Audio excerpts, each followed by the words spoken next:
Pernah kepikiran nggak sih gimana sebuah ritual keagamaan yang usianya udah ribuan tahun bisa disulap jadi cetak biru buat strategi geopolitik modern? Nah, hari ini kita bakal bedah sebuah teks yang ngelakuin hal itu dengan sangat blak-blakan. Bahan utama kita hari ini adalah Buletin Kafah edisi 444. Buat jelasnya, kita nggak akan memihak pandangan politik manapun di sini ya. Kita cuma bakal bedah murni gimana penulisnya menyusun argumen mereka dari awal sampai akhir dan ngebaca apa sih pesan utama yang pengen mereka sampaikan. Ini dia peta jalan materi kita.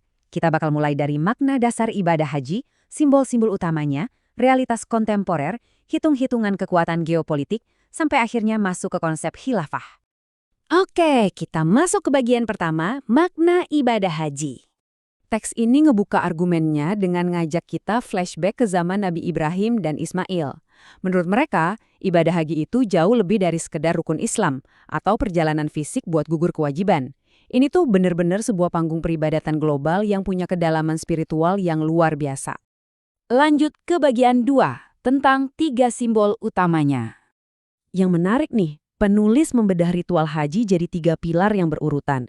Pertama, ketaatan mutlak, kedua, pengorbanan hal duniawi, dan ketiga, yang jadi puncaknya, adalah persatuan umat manusia.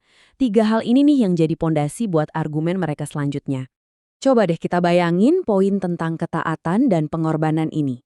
Waktu jemaah pakai kain ihram putih yang super sederhana itu, semua atribut duniawi, entah itu status sosial, jabatan, kekayaan, lurus semua seketika.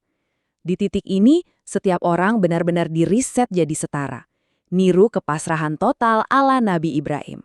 Dan proses tadi berujung pada terciptanya persatuan alias melting pot global yang sesungguhnya. Bayangin aja, jutaan manusia ngeleburin segala batasan ras, bahasa, dan kelas sosial cuma buat menghadap ke satu arah kiblat yang sama.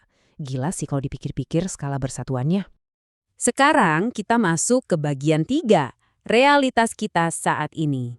Nah, dari gambaran persatuan yang super ideal tadi, si penulis tiba-tiba ngebanting setir secara agresif ke realitas dunia kita sekarang.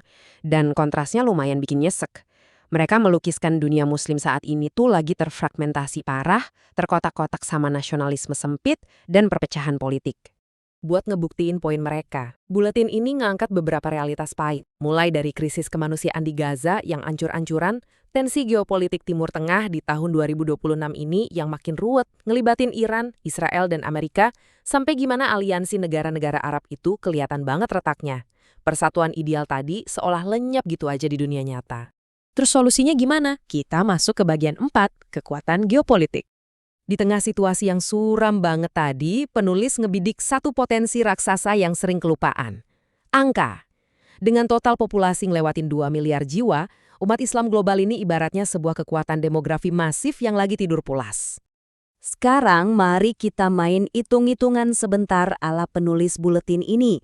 Gabungin populasi raksasa tadi, pegang kendali di rute perdagangan internasional yang strategis, tambahin cadangan minyak dan gas luar biasa dari negara-negara OPEC. Hasilnya, sebuah blok kekuatan global yang secara hitung-hitungan kertas bener-bener gak ada lawan. Buat ngingetin audiensnya kalau kekuatan ini tuh bukan cuma angan-angan. Mereka ngutip Marshall Hodgson, seorang sejarawan terkenal. Intinya simple, peradaban Islam klasik zaman dulu bisa mendominasi dunia justru karena mereka punya kesadaran kolektif. Mereka sadar kalau mereka itu satu kesatuan komunitas atau satu kali ummah. Dan sampailah kita di bagian terakhir, konsep khilafah. Konsep dapur umat yang diangkat di sini benar-benar meringkas inti pesannya. Ibarat koki, si penulis buletin ini pada dasarnya lagi ngeracik satu resep ideologis yang spesifik. Sebuah solusi besar-besaran buat nyemuin penyakit perpecahan yang udah kita bahas panjang lebar tadi. Resep utamanya apa? Menurut mereka, energi spiritual persatuan dari ibadah haji itu nggak boleh berhenti cuma jadi ritual tahunan. Energi itu harus disalurkan jadi gerakan politik nyata, yaitu ngebangun sebuah payung global bernama Khilafah Islamiyah. Tujuannya buat nyatuin umat dan ngelindungin mereka dari segala macam penindasan. Tapi tenang, mereka juga realistis kok. Perubahan segede ini nggak mungkin instan. Makanya, buat langkah awal di level bawah, mereka ngedesak pembacanya buat nyingkirin dulu ego politik organisasi masing-masing. Fokus aja ngebangun persaudaraan lewat edukasi, dakwah, dan mulai ningkatin melek politik. Dan buat ngunci argumennya, mereka pakai analogi teologis yang ngena banget. Umat Islam sedunia itu diibaratkan kayak satu tubuh manusia yang hidup. Kalau ada satu jari aja yang luka, satu badan bakal ikutan demam dan susah tidur. Kuat banget kan visualisasi kesatuannya? Nah, setelah ngebedah alur argumen ini, ada satu pertanyaan menarik yang bisa kita renungin bareng. Gimana jadinya kalau ambisi geopolitik raksasa di era modern dibingkai pakai bahasa dan sentimen ritual keagamaan kuno yang sangat spiritual? Apakah perpaduan ini bikin pesan politiknya jauh lebih gampang diterima dan mengakar kuat di masyarakat? Sesuatu yang sangat layak buat kita pikirin, ya kan? Oke, sampai di sini dulu bedah materi kita kali ini.